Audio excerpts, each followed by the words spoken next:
하나님 말씀 빌레몬서 1장 8절에서 10절 말씀입니다. 빌레몬서 말씀 계속 이어서 함께 나누겠습니다. 빌레몬서 1장 8절에서 10절까지 말씀이요.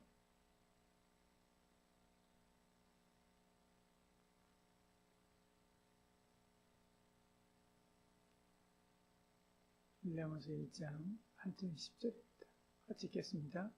이러므로 내가 그리스도 안에서 아주 담대하게 내게 마땅한 일로 명할 수도 있으나 도리어 사랑으로서 간구하노라. 나이가 많은 나 바울은 지금 또 예수 그리스도를 위하여 갇힌 자 되어 갇힌 중에서 낳은 아들 오네시모를 위하여 내게 간구하노라. 아멘. 우리 한마음 장학회 장학생 모집합니다. 여러분 추천도 해주시고요. 또 회원으로서 함께도 해주시길 바랍니다. 한국어 교실 이제 광고 시작했는데요. 그리고 한국어 교실 위해서도 많이 기도해 주시길 바랍니다. 오늘은 빌레몬서 강의 벌써 7번째 시간입니다. 저는 그렇게 유튜브 잘 안 보는데요. 겸손에 대한 자료 뒤지다가 샘 리처드슨이라고 하는 교수의 강의 영상을 봤습니다. 이분은 펜실베니아 주립대학 교수인데요. 한국을 굉장히 좋아합니다. 한국 칭찬 굉장히 많이 하고요. 그리고 한국에 대한 그런 강의, 칭찬하는 그런 강의 영상들이 유튜브에 굉장히 많이 올라와 있더라고요. 그 중에 이제 한 영상을 봤습니다. 이 시간은 머리 하얀 분 앞에 계신 분이 그 샘 리처드슨 교수입니다. 이 시간에는 동양하고 서양의 가치관 그리고 삶의 태도를 비교하는 그런 시간이었습니다. 학생들을 무작위로 불러내고요. 그리고 그 표정 가운데 세우게 됩니다.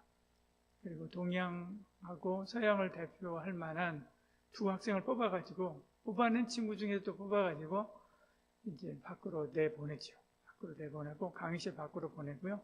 안에 있는 학생들에게 동양과 서양의 기본적으로 추구하는 덕목, 그리고 추구하는 것들이 이렇게 다르다라고 하는 것을 간단하게 전공관을 보면서 설명을 해줍니다. 그리고 나서 이제 학생을 데리고 다시 들어오게 합니다. 그리고 이제 그 학생들하고 즉석에서 인터뷰를 하면서 지금 조금 전에 이야기했었던 그것이 맞다라고 하는 것을 논증해 보이는 거죠. 증명해 보이는 것입니다. 그런 시간이었죠. 저기 있는 학생 중에 왼쪽에 있는 금발머리 학생은 앞에 2명이 나와 있죠. 금발머리 학생은 미국 학생입니다. 오른쪽에 있는 학생은 동양 학생으로 뽑힌 한국 학생이었습니다. 처음에 이제 나온 학생들한테 이것저것 질문하죠. 취미가 뭐냐, 수영을 잘하느냐, 테니스를 잘한다. 왼쪽에 있는 친구는 테니스를 잘한다고 하고요. 오른쪽에 있는 친구는 수영을 한다고 그렇게 이야기를 했습니다. 잘하느냐라고 하니까 어지간히 한다고 그렇게 이야기를 하고요. 공부도 또 잘하느냐라고 물어보니까 그냥 공부도 잘한다고 자기는 생각한다. 이렇게 왼쪽에 있는 친구가 이렇게 이야기를 했습니다. 학점이 얼마나 되냐라고 물어보니까요. 자기는 대답할 수 없다고 그렇게 대답을 했습니다. 3점 넘는다고 그렇게 이야기를 했죠. 오른쪽에 있는 학생한테도 마찬가지로 물어봅니다. 오른쪽에 있는 학생은 수영을 한다고 했고요. 그리고 수영을 그냥 조금 한다고 그렇게 이야기를 했습니다. 네, 7년 동안 수영을 했답니다. 공부는 잘하느냐라고 하니까 잘하고 그냥 쉽다고 그렇게 이야기를 했습니다. 학점이 얼마나 되냐라고 물어보니까 이제 쭈삣쭈삣하면서 말을 못하죠. 그러니까 이제 저 교수님이 가가지고 나한테만 살짝 이야기해달라고 그렇게 하면서 귀를 대니까 그 친구가 이제 이야기를 합니다. 그러니까 저 교수님 바로 그 자리에서 공개를 하죠. 3.6이라고 그렇게 공개를 하면서 이야기를 합니다. 학생들이 그 학교는 학점을 좀 이렇게 짜게 주는가 보죠. 학생들이 그래도 잘한다고, 공부 잘한다고 그런 표현들을 보냅니다. 그런데 오른쪽에 있는 한국 학생은 그런데 이제 몇 학년이냐라고 물어봤는데 4학년이다라고 이야기를 했습니다. 그런데 사실은 2학년인데 2년 조기 졸업해서 4년이다. 그런 이야기를 하죠. 그리고 공부를 굉장히 잘하는 사람이지 않습니까? 2년 조기 졸업하면서 3.6 나오니까 잘하는 사람이죠. 학생들이 박수를 보냅니다.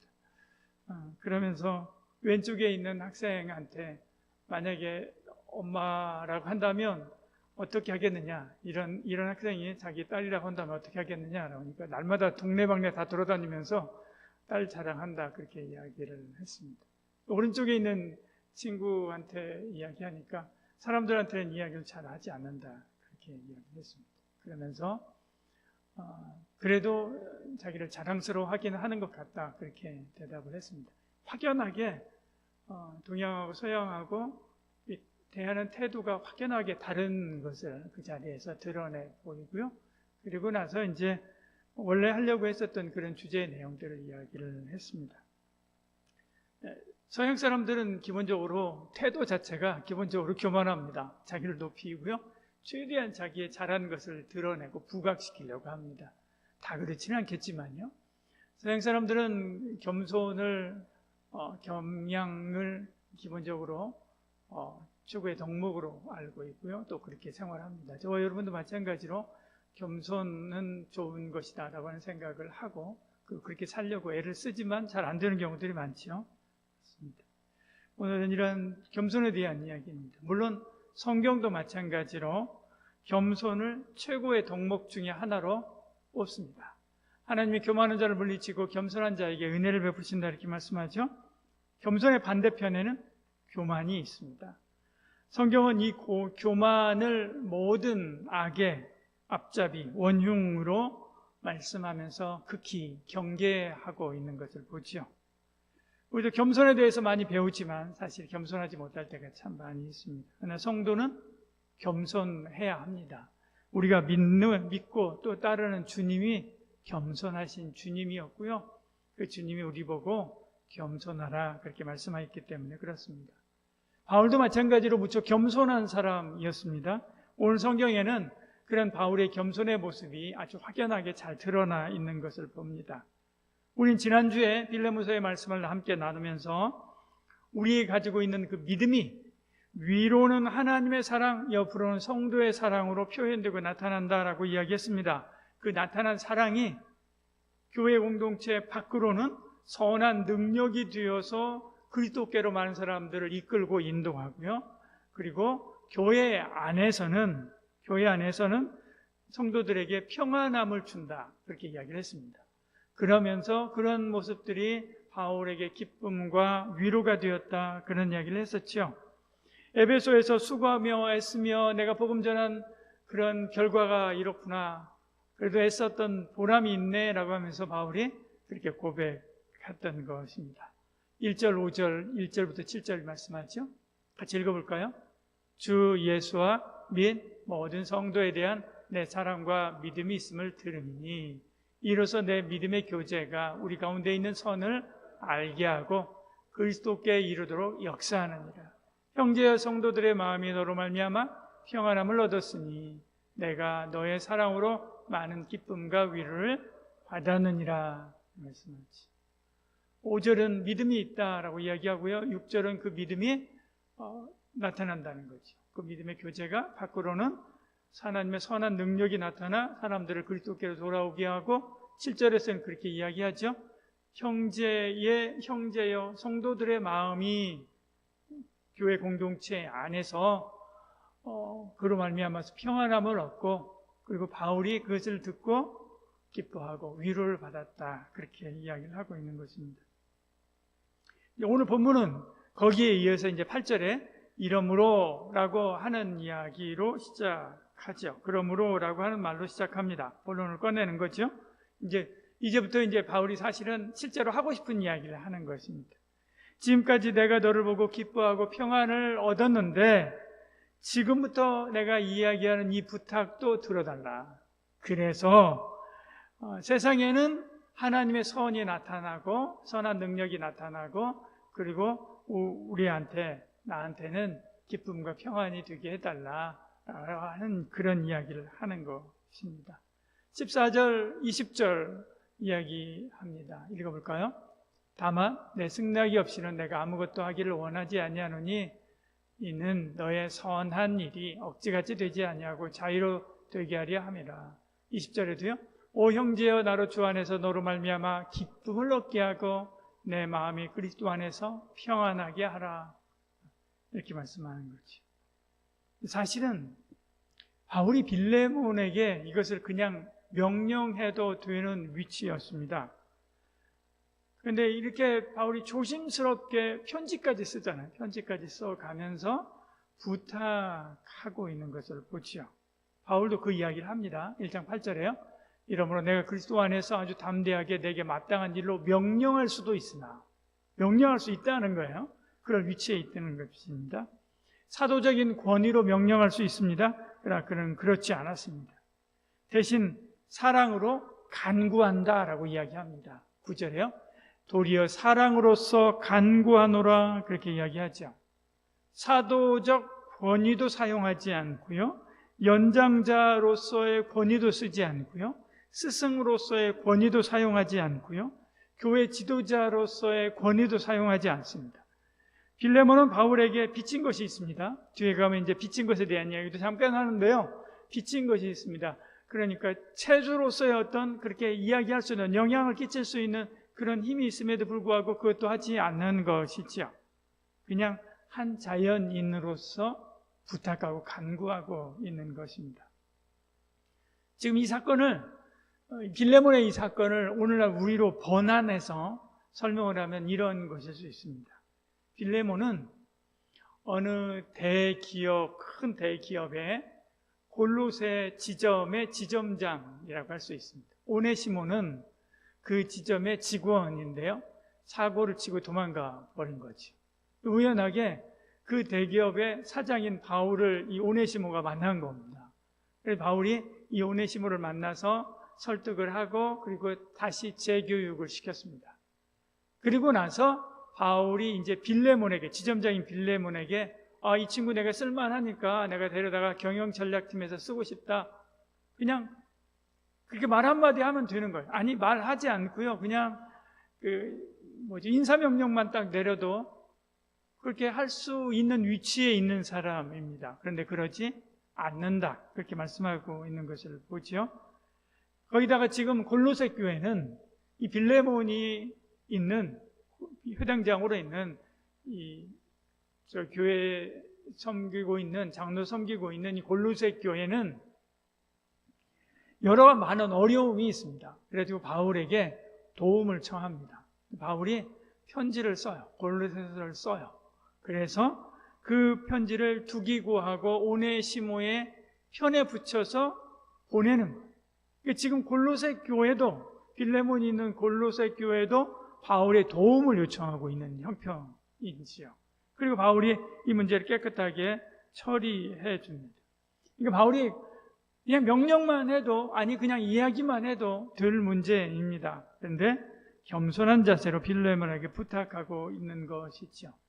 그것도요, 아무도 거들떠보지 않는 도망친 노예 오네시모를 위해서, 아무도 거들떠보지 않는, 아무도 신경 안 쓰는 도망친 노예 오네시모를 위해서 바울이 빌레몬에게 납작 엎드리고 있는 것이지요.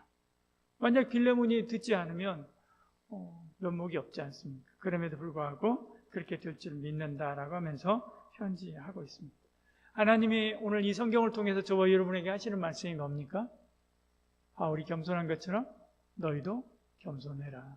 그 이야기 하시는 것입니다. 오늘 하나님이 우리에게 주시는 말씀은 그겁니다. 딱 하나, 겸손해라. 한 주간 주 안에서 겸손한 저와 여러분 되길 소원합니다. 이 겸손은 보이지 않는 힘이 있습니다. 미국 비즈니스 연구소에서 젊은 나이에 창업에 성공한 CEO 200명을 추적했습니다. 10년이 지나니까 100명이 포기하고 떨어져 나갔습니다. 또 10년이 지나니까 그 100명 중에서 또 50%인 50명이 떨어져 나갔습니다. 20년이 지나니까 한 50명 정도가 그 기업을 계속 유지하고 있었습니다. 비결이 뭘까? 라고 하면서 공통점들을 조사해 봤습니다. 그들이 가지고 있는 아이템, 재무 관리 능력, 혹은 그들이 리더로서의 어떤 특별한 자질, 그런 것들이 아니었습니다. 공통점은 그런 것이 아니었습니다. 오히려 겸손하게 회사의 동료들과 함께 같이 겸손한 태도로 그들을 섬기고, 또 함께 같이 하고 있는 여러 같은 분야에 있는 사람들 앞에 늘 겸손한 태도로 살았던 사람들이었죠. 여러분, 이 책도 여러분 잘 아실 겁니다. 좋은 기업에서 위대한 기업으로라고 하는 짐 콜린스의 책, 여기서도 비슷한 이야기 합니다. 좋은 회사를 위대한 회사로 전환시킨 리더들, 그 리더들이 어떤 사람들이었을까라고 하면서 짐 콜린스가 찾아봤다는 것입니다. 도도하고 능력 있는 패튼 장군이나 줄리어스 시저 같은 그런 사람이 아니었다. 저 책의 앞부분에 나옵니다. 20몇 페이지, 28페이지인가 나옵니다. 그런 사람이 아니었다라고 이야기합니다. 오히려 겸손한 사람이었다라고 하는 이야기를 합니다. 리컨이나 소크라테스와 같은 그런 사람들, 그런 유행의 사람들이 오히려 위대한 기업을 일구더라라고 이야기합니다. 짐 콜린스는 그들의 성품에 대해서 이렇게 이야기합니다. 조용하고 겸손하고 예의 바르고 조심스럽고 수줍음이 많고 상냥하고 온건하고 겸허하고 자신의 공로를 감추고 칭찬에 우쭐하지 않는 사람들, 이렇게 이야기합니다. 어떤 사람입니까? 딱 한 단어로 바꾸면 겸손한 사람이죠. 겸손한 사람입니다. 예수님이 이런 분이셨습니다. 하늘의 하나님이 인간의 몸을 입고 이 땅에 오셨죠. 예루살렘에 들어가실 때도 겸손하여 나귀를 타셨다, 그렇게 말씀합니다. 그리고 우리를 위해서 당신을 비우고 십자가에 죽으셨습니다. 같이 읽어볼까요? 그는 근본 하나님의 본체시나 하나님과 동등됨을 취할 것으로 여기지 아니하시고 오히려 자기를 비워 종의 형체를 가지사 사람들과 같이 되셨고 사람의 모양으로 나타나사 자기를 낮추시고 죽기까지 복종하셨으니 그 십자가에 죽으심이라. 우리 영혼을 살리기 위해서 당신의 생명을 내놓아 우리를 섬긴 것입니다. 아무도 거들떠보지 않는 우리를, 아무도 신경 쓰지 않는 바로 나를, 보잘것없는 나를 살리기 위해서 주님께서 하늘 보좌를 내려놓고 이 땅에 내려와 십자가에서 죽으신 거죠. 그래서 우리가 산 것입니다. 이 사실을 안다면, 이 사실을 정말로 믿는다면 우리도 목숨을 내놓아 주님처럼 낮아져서 주를 섬기고 주님께서 맡겨준 영혼들을 섬기는 것이 마땅하지요. 보십시오. 저 요한일서 3장 16절 제일 마지막에 뭐라고 이야기합니까? 우리도 형제를 위하여 목숨을 버리는 것이 마땅하니라 말씀하십니다. 마땅하니라. 그 주님이 우리에게 말씀합니다. 뭐라고 이야기합니까? 마태복음 11장 29절에요. 같이 읽어보겠습니다. 나는 마음이 온유하고 겸손하니 나의 멍에를 메고 내게 배우라. 그리하면 너희 마음이 쉼을 얻으리니. 온유하고 겸손하다. 예수님의 온유함과 예수님의 겸손함 배워라. 그리고 너도 온유하고 겸손한 태도로 살라. 그렇게 말씀하는 거죠. 예수님께서 길을 가시는데 제자들이 뒤에서 시끌시끌합니다. 자기들끼리 막 뭐라고 이야기를 하죠. 주님이 집에 들어가서 쉬실 때 생각이 났습니다. 그래서 제자들을 불러갖고 이야기합니다. 야, 너희들 좀 전에 시끌시끌 하던데 무슨 이야기 그렇게 한 거냐? 라고 묻죠. 그냥 3절 말씀하죠. 제자들이 아무 말도 대답하지 못합니다. 왜? 혼날 것이 뻔하기 때문에 그렇지. 잠잠하니 그렇게 말씀하죠. 주님은 말 안 해도 다 압니다. 그들이 무슨 이야기 했는지 다 알죠. 다 불러놓고 제자들 다 불러놓고 그 제자들에게 설명을 합니다. 섬기는 것이 제일이다. 너 누가 먼저 들려고 그렇게 애쓰지 마라. 섬기는 자가 제일이다 라고 이야기하죠. 35절에요. 예수께서 앉으자 12제자를 불러 이르시되 누구든지 첫째가 되고자 하면 무사람이 끝이 되며 무사람을 섬기는 자가 되어야 하리라 하시고 그렇게 말씀합니다. 그러면 누구까지 어디까지 낮아져야 되는가 라고 할 때 주님께서 어린아이 한 아이를 데리고 와서 그 제자들 한가운데 딱 세웁니다. 그리고 이 아이만큼 낮아져야 된다라고 한 이야기를 36절, 37절에 계속 이어서 그 이야기를 하시는 거지. 그것이 뭐라고요? 이 어린아이처럼 낮아지고 그래서 섬기는 것이 뭐라고요? 그게 바로 나를 섬기고 나를 믿는 것이다. 주님께서 이렇게 말씀하는 것이죠. 주님은 섬기는 그가 높은 자다 그렇게 말씀합니다. 스스로 높이면 곧 낮아진다라고 말씀하면서 겸손할 것을 거듭해서 제자들에게 가르치는 것을 보지요. 그러므로 우리는 무슨 일을 하든지 다툼이나 경쟁으로나 허용으로 하지 말고 오직 겸손한 마음으로 각각 남을 나보다 낮게 여기며 섬기며 살아가야만 하지요. 성부 하나님께서도 마찬가지입니다. 겸손한 자를 주목하십니다. 그리고 그 사람을 복주시고 그 사람을 통해서 하나님께서도 성부 하나님께서도 일하시는 거지요. 여호와께서 겸손한 자들을 붙드시고 악인들을 땅에 엎드러뜨리시는도다 그렇게 말씀하죠. 겸손한 자에게 하나님께서 은혜 베풀어 주십니다. 야고보서 4장 6절 이렇게 말씀하죠. 겸손하면 언젠가 때가 될 때 우리를 주님께서 일으켜 세우게 됩니다. 하나님의 능하신 손 아래서 겸손하라. 때가 되면 너희를 높이시리라. 내가 겸손하게 살면 누가 알아줘? 아무도 알아주지 않잖아. 그러나 누가 알아줍니까? 하나님이 알아주십니다. 그리고 하나님이 때가 되면 이렇게 세웁니다. 하나님이 높이시는 것. 이렇게 겸손한 저와 여러분들에게 소원합니다. 바울은 이 주님의 말씀을 따라서 겸손했습니다. 그것이 몸에 배어 있었던 거죠. 그래서 이 빌레몬에게 마땅히 명령할 수 있지만 명령하지 아니하고 간구하고 부탁하는 것입니다. 또 하나, 바울이 이렇게 겸손한 태도를 한 이유가 또 하나 있습니다. 그것은 바로 오네시모 때문에 그런 것입니다. 10절 같이 읽어볼까요? 갇힌 중에서 낳은 아들 오네시모를 위하여 내게 간구하노라. 누구를 위해서요? 오네시모를 위해서 이야기합니다. 만에 안에 하나 0.0001%라도 빌레몬이 거절할 수도 있기 때문에 오네시모를 위해서 낮은 자세로 그에게 부탁하는 거지. 거절할 수 있음에도 불구하고 거절하지 못하도록 하기 위해서 바울이 납작 엎드려서 오네시모를 위해서 부탁하는 것입니다. 세상에서 아무리 무서운 분이라 할지라도 자기 자녀 가르치는 선생님 앞에서는 겸손한 거죠. 왜요? 힘이 없어서 그렇습니까? 자기가 못나서 그렇습니까? 자녀 때문에 그렇잖아요.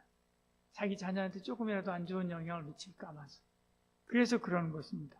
조금이라도 0.0001%라도 자녀에게 좋지 않은 영향을 미칠까 봐서 그 앞에서 겸손하게 선생님을 공경하고 또 공손하게 선생님을 섬기는 것입니다. 바울은 오네시모의 참 부모였습니다. 그 부모의 마음을 가지고 빌레몬에게 이렇게 부탁하고 있는 것이지요. 그를 위해서 자기를 낮춘 부모, 그를 위해서, 오네시모를 위해서 자기 자존심조차도 다 내려놓는 그런 부모였지요. 오늘 우리도 그래야 됩니다. 오늘 우리도요. 주님이 우리에게 맡겨준 영혼들이 있습니다.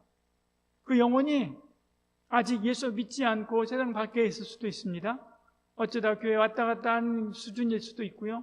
혹은 교회 안에서 교회에서 같이 신앙생활을 하고 있는 목원일 수도 있습니다. 그들을 위해서 자기를 내려놔야 되는 거지. 세상 친구라면 한번 쥐어받고 싶고, 직원이라면 당장 잘라버리고 싶고, 동네 사람이라고 한다면 마주치기도 싫은 그런 사람, 그렇게 얄미운 사람이 내 목원일 수도 있습니다.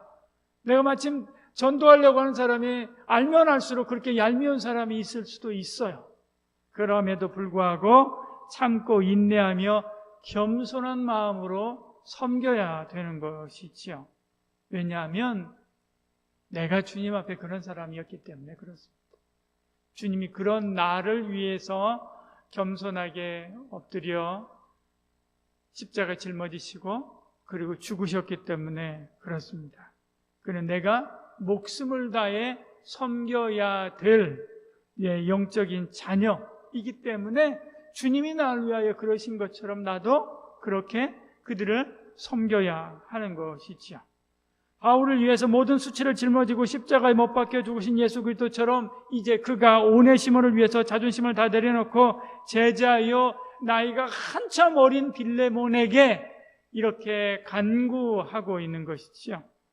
주님이 모든 자존심을 내려놓고 한 영혼을 구하겠다고 자신을 납작 엎드린 그런 바울을 보면서 주님이 무슨 마음 들겠습니까? 1000번, 10,000번이라도 빌레몬의 마음을 바꿔서 그 바울의 말대로 하게 하고자 하시지 않겠습니다. 그게 바로 하나님의 마음이고요. 그게 바로 주님의 마음입니다. 이처럼 하나님이 주시는 믿음은 자신을 낮춥니다. 하나님이 주시는 믿음은 주님을 위해서 자기 자존심뿐만 아니라 목숨이라도 내어놓는 것이죠.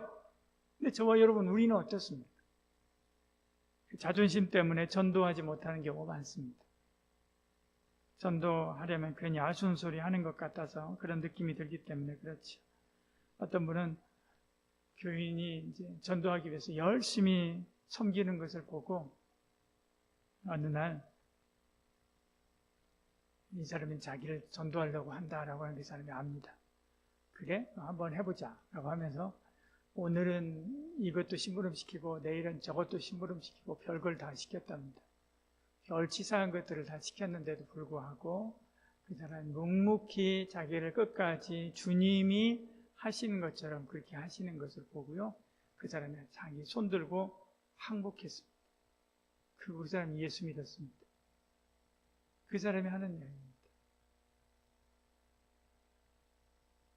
여러분, 세상은 우리의 잠깐의 섬김, 잠깐 교회를 인도하기 위해서 던지는 미끼로서의 섬기는 건 금방 알아봅니다. 진실한 마음으로 섬기는 섬김, 그 섬김이 진짜인지 가짜인지 금방 세상 사람들은 분별합니다. 저와 여러분, 전심을 다해서 주님이 나를 당신의 생명을 내놓아 섬기고 살린 것처럼 저와 여러분도 주님을 섬기는 그 마음으로 주변에 있는 많은 연약한 이들 앞에서 겸손하게 엎드려 섬기고 자신을 낮추는 겸손하고 겸양한 그런 삶을 살아가는 한 주가 되기를 축복합니다. 기도하겠습니다. 주님, 먼지에 불과한 저희를 사랑하시고 빛나게 비춰주셔서 감사합니다. 마음이 겸손하시고 온유하신 주님, 우리에게 있는 높임받고 싶은 욕망, 칭찬받고 싶은 욕망, 대우받고 싶은 욕망, 이 욕망에서 저희를 해방시켜 주시옵소서. 업신여김을 받을까 하는 두려운 마음, 잊혀질까 하는 두려운 마음, 조롱당할까 하는 두려운 마음에서 저희를 해방시켜 주시옵소서. 겸손하신 주님이 겸손의 삶으로 우리를 자유케 하였으니 나도 주님의 겸손으로 참된